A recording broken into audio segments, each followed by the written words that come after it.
A long time ago, the Northwestern Railway was in its early stages of development on the island of Sodor. Thomas the Tank Engine and Edward the Blue Engine were the first two that ran the line so well, but over time, the strain got to them both, so the Fact Director loaned engines from other railways. Over time, the Fact Director, or Sir Topmat 1, bought Gordon, James, Henry, and eventually Percy and Toby, before his sudden retirement and death in 1984. However, he did keep a secret from many, a secret of regret, a secret of guilt, and a secret he kept close to his chest. This was the story of the half engine. In 1872, a new tank engine was built, the LBSCR A1 class, known affectionately as the Terrier. The A1s were primarily used to pull commuter trains up and down the line, while also pulling trucks of goods, post, and other essential and vital items across the fucking line. However, in 1916, one of these Terriers was being constructed. No one knows how or why it happened, but when completed, it was a horror to the many in the workshops. The engine was complete, but only half of its face was visible. The workmen recovered from the scare. "Oh God, is everyone alright?" "Hell yeah, we're alright." "Oh wow. Oh,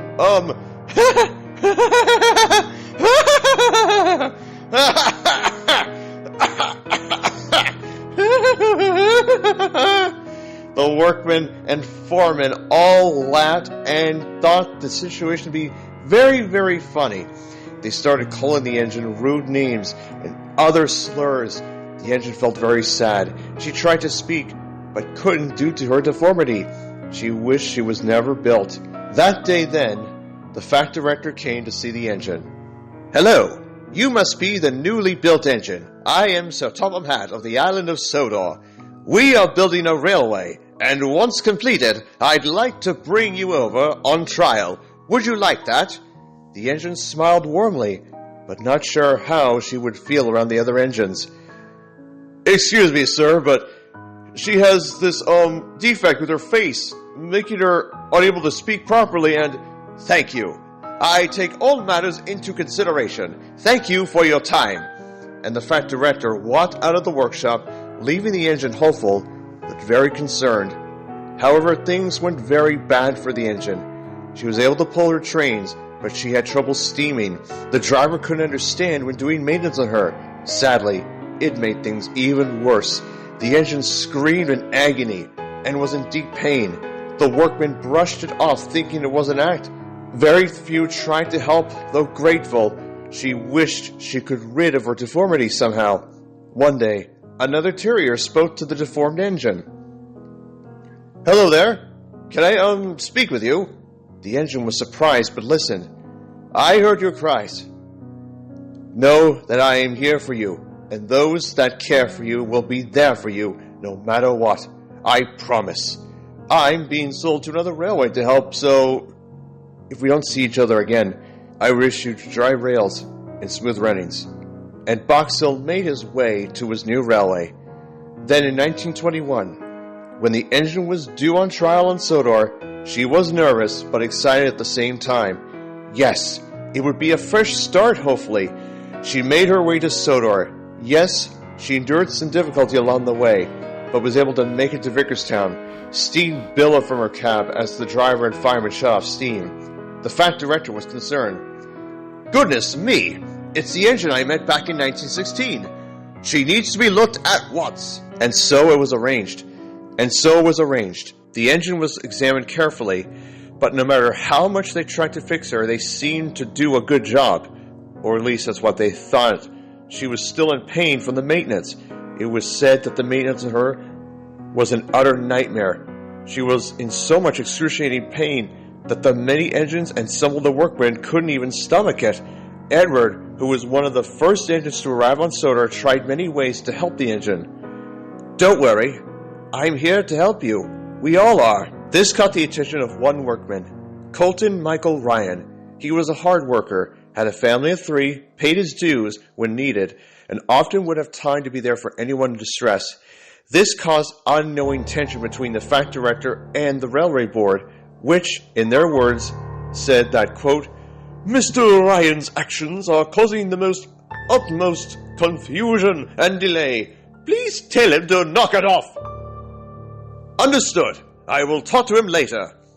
Meanwhile, Edward was helping the engine as best as he could. He was far behind schedule. The other engines were too busy to help. By day's end, Edward was tired and exhausted. The fact director saw this. Cheer up, Edward. What's the matter? It's our newest arrival to Sodor, sir. She's struggling and in pain. Really? Yes, sir. She can only communicate through her, unidentifiable speech and... While there's no, translators, I can say I can sense the same as you, Edward. However, I know you did make up for lost time, but please allow her to do everything in her power. Understood? Yes, sir. Sorry, sir. That's a good engine. It's best you have a good night's rest. We have a hard day's work tomorrow. And the fat director walked away. Edward puffed back to the sheds. Where the other engines were talking, Thomas saw how tired Edward was. Are you okay, Edward? No, Thomas. I am not, in fact. I don't know if I'll be able to help a friend. You mean the engine with only half of a face? Yes, Thomas. Edward explained everything to Thomas. When finished, Thomas was very troubled. You don't think she will... We have to prepare in case she, has an outburst, screams in pain, or even a boiler explosion? I hope it doesn't get to that point, Thomas. But truthfully, I sense she wants the pain to go away for good. And indeed, Thomas and Edward's suspicions were correct. Please get the hell out of my way, clumsy engine. Oh, please, this rejected fool has no place on the island. I suggest the fact director do something about it before it's too late. And what do you propose, 87546? First off, that's not my name. It's Regaby. And secondly, I propose a swift end to this miserable engine's life. Hey, you knock it off! Oh, so sorry, your greatness. I may be young, but I know picking on others is not the way to achieve harmony on the island. The day you're sent away, I will have a party to celebrate. You'd never dare! And 87546 was able to make his way with his passenger train. I would then. You'd see. Colton worked his fucking hardest for the island. He won praise by his co-workers, but the other ones, as in the ones that were slacking, let's just say they didn't take too kindly to this and felt greatly offended.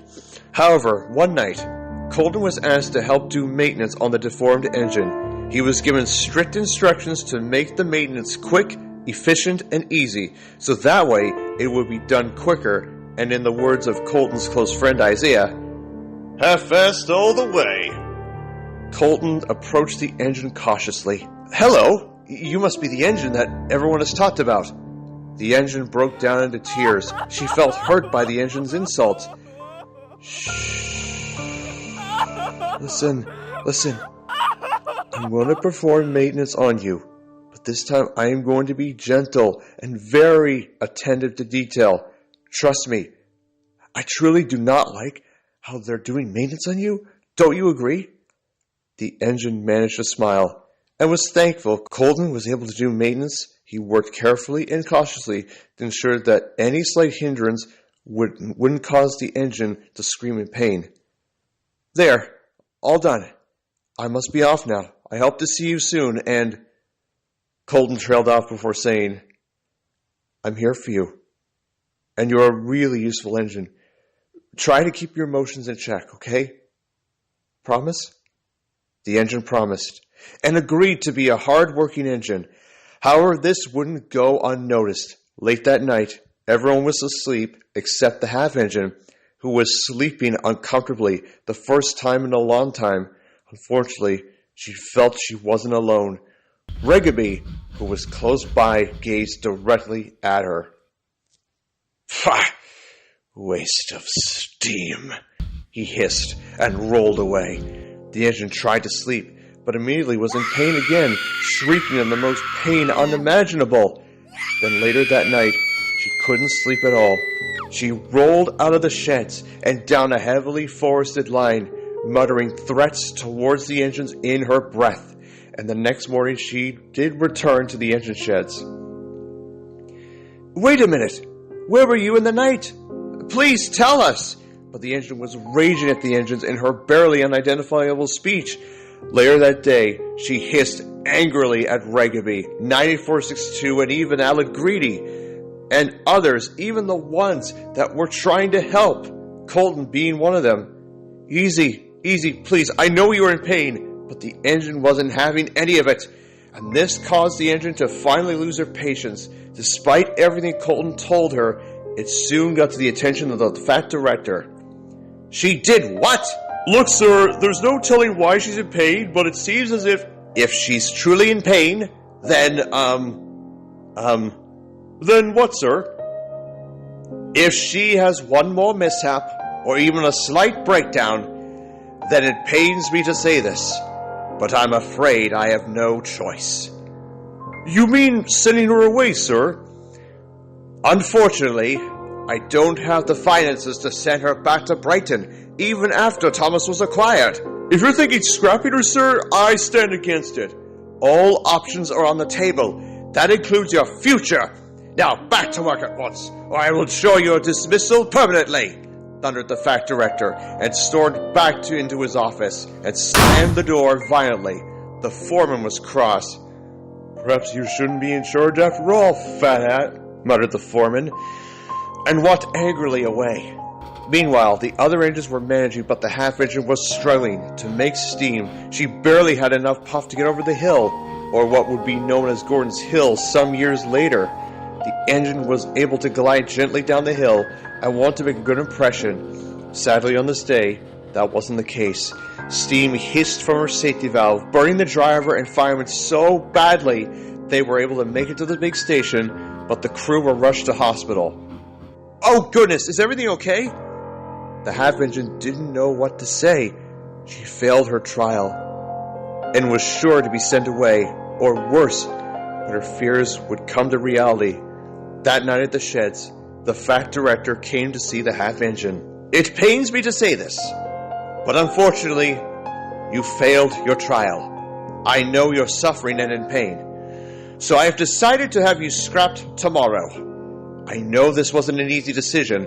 Further complications have prevented me from sending you back to Brighton, or even to another railway. Regardless, you had a good life, and your new journey awaits you tomorrow," concluded the fact director, and walked sadly away. The half-engine burst into tears, sobbing endlessly. The other engines didn't know what to think. "We have to do something! Surely, Edward, do you have any ideas?" "Unfortunately, no, Thomas. I wish I did, but we must respect the decision of the fact director. I know it's hard for me to say this, but it's time to move on. We're behind schedule on all our trains as is." Edward was right. Thomas did feel guilty for not helping a friend in need, but Edward could sense the fact director was in a lot of stress because of the ordeal, and more. The next morning, the fact director came to say goodbye. "Goodbye, and rest in peace."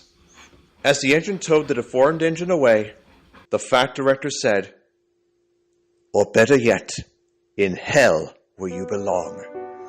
A workman who was on duty heard what the fact director said and promised to tell Colton the next time he saw him.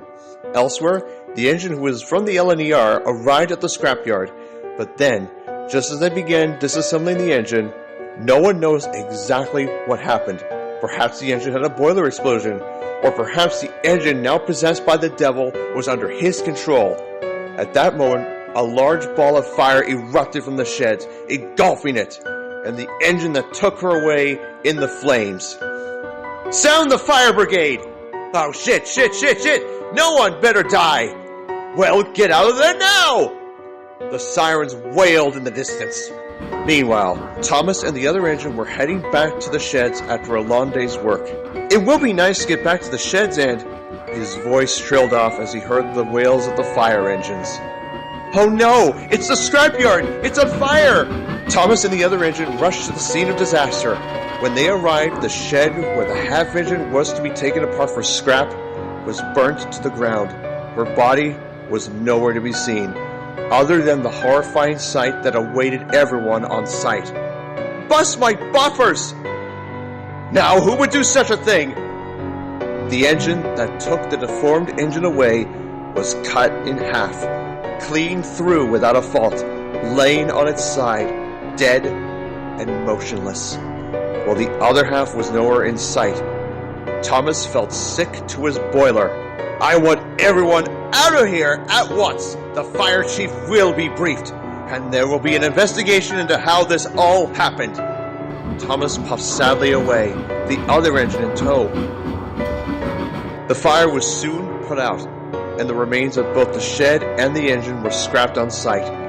Sir Topham Hatt was deeply disturbed. Tell no one, said the fat director, of any of this. If asked, say it was an isolated incident. I can't bear anyone finding out about this. The railway must run on time. So much has been lost and gained. And now we're down an engine because of this, unexpected tragedy. Then a knock could be heard. Excuse me, sir. There's trouble in the shed. Henry can't steam properly. Send the workman. He was working fine yesterday.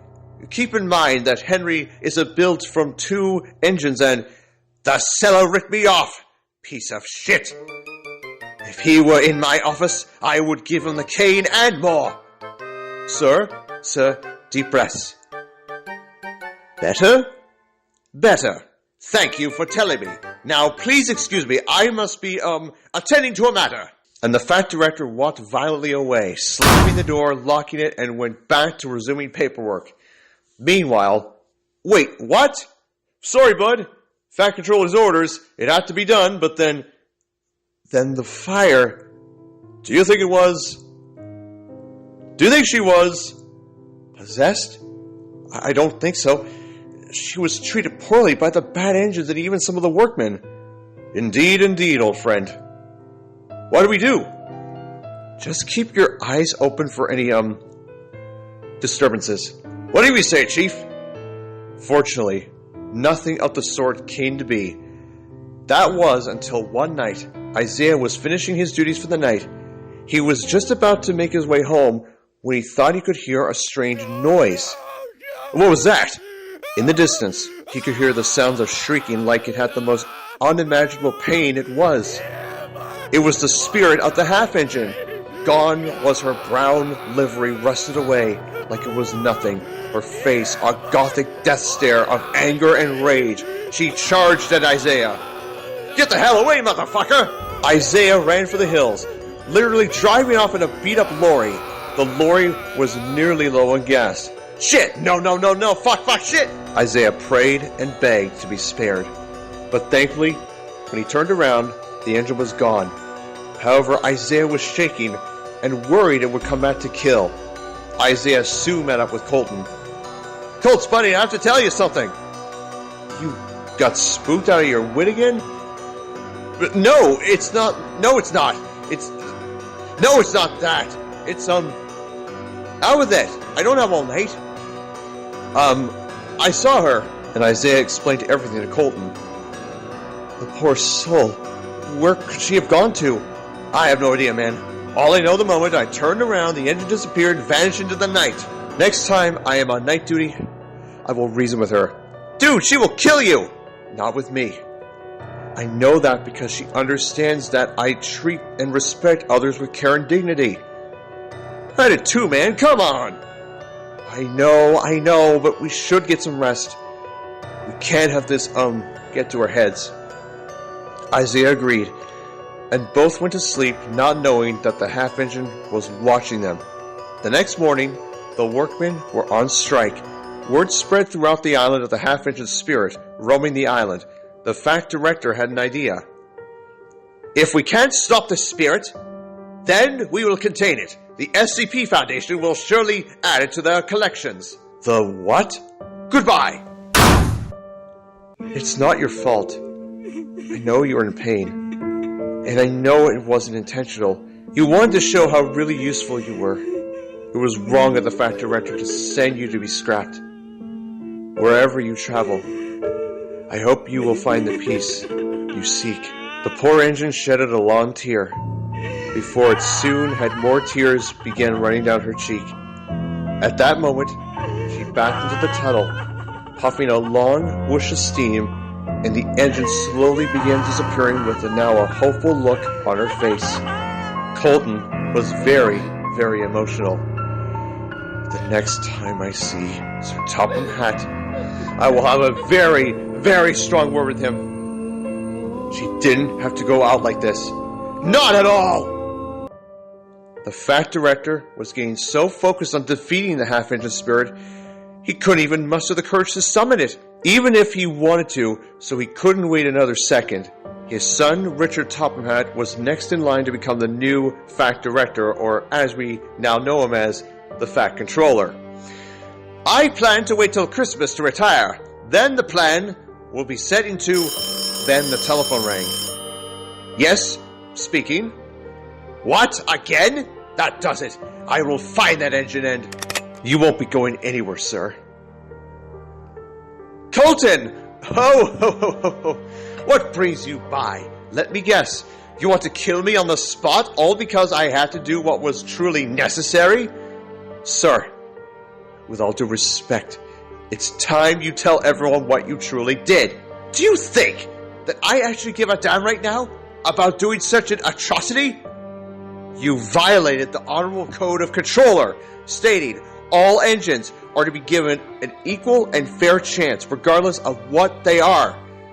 I follow that honor seriously. What makes you say that I haven't? Topham, I'm giving you 2 seconds to put your gun down, resign from your post, and tell the damn truth to everyone affected by the calamity.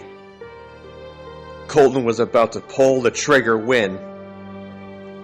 All right, you win, Colton. I will tell the truth. But just be glad on this very evening I didn't have the balls to sack you on the spot. Colton left, slamming the door, driving home filled with rage. Why didn't I pull the fucking trigger for you? Why didn't I avenge you then and there? I should have prevented you from being scrapped. Shit! Fuck. Colton was furious, but decided to get much needed rest. And soon, days after, there wasn't any signs of the half-engine. Or so the Fat Director thought. He needed to make a statement. Now, television wasn't a thing back then. However, the Fat Director did live up to his word and told the media the next day. Last night, I had an epiphany.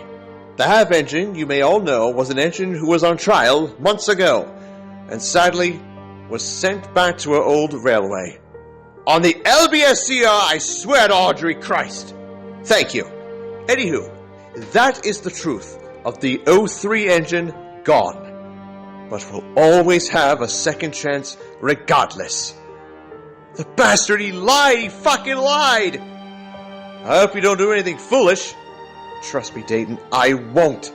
But I must do something. But he didn't have to. A week after Sir Richard Topham Hatt was sworn in as the new Sir Topham Hatt, the Fat Director, who laid the foundation for the island of Sodor, passed away. His funeral was immense and breathtaking, but Colton had to tell the truth to Sir Topham Hatt. Colton spoke to Sir Topham Hatt. Ah, Colton, I have heard great things about you. A hard worker. Great job, mate. Thank you, sir. But there's something you must know about your father. What's that, Colton?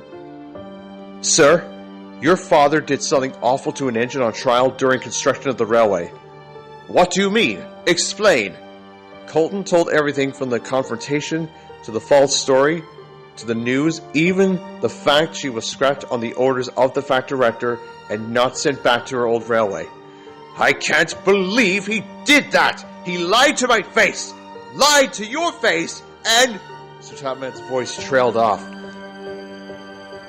Although I didn't approve of your way of confronting my father, I am proud you did so regardless. Thank you, sir. I'll make certain to work hard for you. Good man. Off you go then. Colton worked very hard for the railway. The other workmen and other engines appreciated what Colton was able to do. However, a few days later, Colton made a decision that would make the legend of the half-engine known. "Excuse me. Show yourself, please. I want to talk to you." The half-engine appeared, rusted, defeated, and angered. "It's me, Colton. We met before. I did what I promised for you. Yes, he's gone. You're safe. You won't be in pain anymore. Now you need a hug from me." The half-engine smiled. "You weren't given a name, so I will name you after my late wife, Celia." The half-engine couldn't have been more happier. Then, the half-engine faded into the night, taking Colton with her. United as one, all were reunited in the afterlife. Sir Tom had heard about Colton's death and hailed him a hero for taming an imperfect engine, an engine who endured many challenges throughout her life. The Northwestern Railway was formed. 9462, 87546, and Alec Grady were all sent away. Edward became Railsworth's banker engine, and Thomas, as we all know, got his very own branch line. He and Edward are always careful when bringing out the half-engine around anyone else in fear that others could be their next victims. But in the night, many have said they have heard the shrieking of an engine in immense pain, with only half a face and smokebox door, looking to finally end her suffering to rest in peace. Years later, James saw the aftermath of what the half-engine could do. Gordon thought the legend another tall tale from Thomas. Both he and Edward tried to convince Gordon otherwise. But however, Gordon would learn the hard way, as he always does. But that's a story we all know too well.